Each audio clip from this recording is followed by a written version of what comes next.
holding CDL schools and the FMCSA all accountable for training CDL students properly.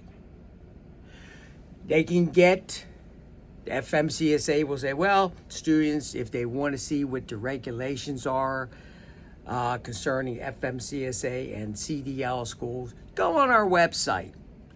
That needs to stop. That's okay, but I'm telling you, most students will not be going on that website. They're going to go to school, and if they have lousy training, they're just going to eat it up, take it as a loss, and go about their way. Most of them don't even know what the phone number is. So what I would like to see is the FMCSA, yes, have it on the website, but every school, when a new student, customer, goes to a CDL school, I want the FMCSA to provide every CDL school in the United States a copy of the regulations.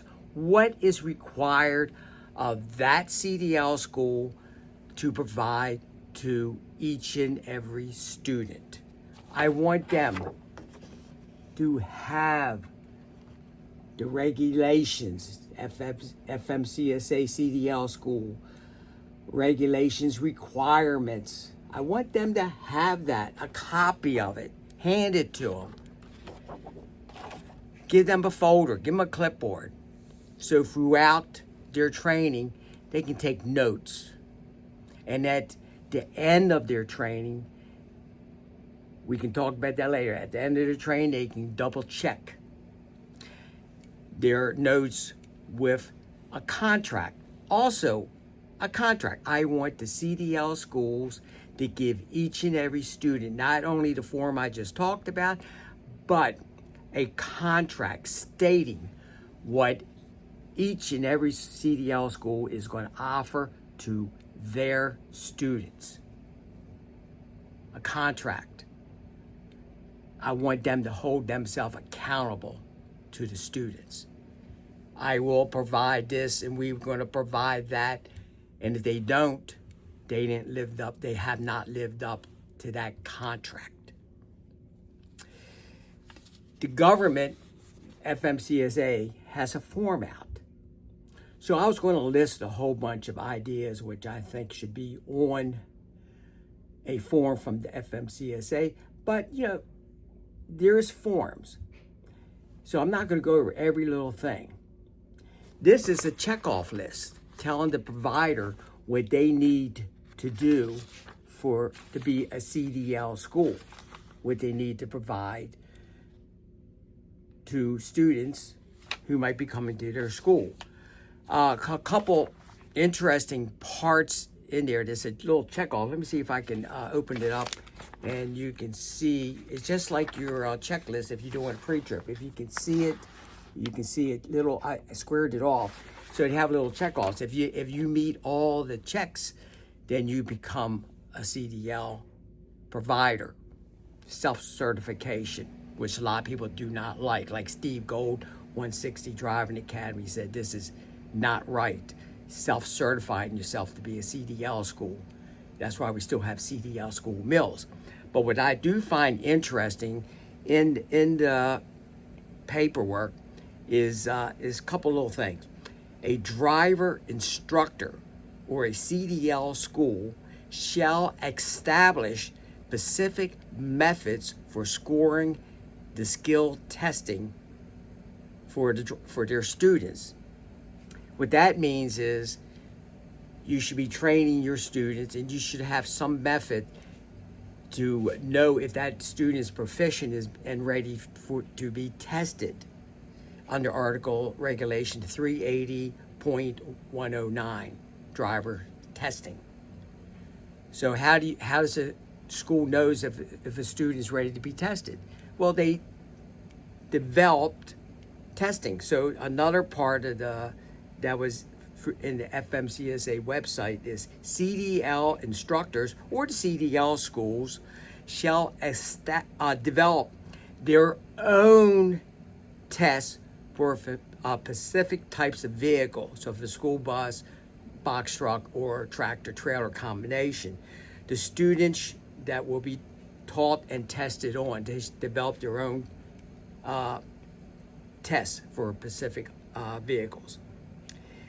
So their test should be at least as stringent as the state or FMCSA requirements. So that's in the FMCSA website. Also, what's in the site is no student should be set up for testing if they are not proficient in all skills. So that's what I just read to you off their site. That backs that up. So schools need to know the progress of each and every student. You don't set up a student to be tested to fail. If a student is way behind and needs to be caught up with the rest of the class, that's what this is all about. Setting up tests. So you would test a student throughout the period, if it's 4 weeks, 5 weeks, 6 weeks, whatever. And you would not set the student up unless they are proficient and they scoring. The school has developed the testing method and they are scoring. Let's say it's 1 through 5. 5 is proficient. They all got 4s and 5s. They are ready to be tested. Doesn't mean they're going to pass on the first test. Now, when they are ready to be set up on testing, this is every student can get their records from the FMCSA. So if you're one of those students who struggled and was struggling and was set up for testing and you was not ready and the school set you up for testing anyway, okay, take the setup and go online. Get your records.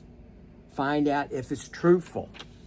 So what I want is when the school goes online as a trainer provider and puts in the record, I want some changes on those, what's on the form on the government's website. I want it clear that I, instructor, Mr. Steve, says this student is proficient and ready to be set up for his CDL test. I want the owner of the school or the CDL school director to also put his name on the form. That way they are held accountable. That's a must. They need to have that changed. I also want, when the school goes to the FMCSA trainer provider registry, sets up the student for it to be tested, I want the student also to receive a copy from the school with their school records. I don't even want the student to have to go online to get this. I want it handed to each and every student that goes to a CDL school. That will start changing things. The government, FMCSA, is not enforcing their rules, but doing something like this. It's a little thing. You may have better ideas than what I have, and you can put it down below in the comments section. I'm looking for simple ways to try to hold CDL schools accountable and to provide quality CDL training to the students. So much more to talk about. But those are a few suggestions that I have. What do you think?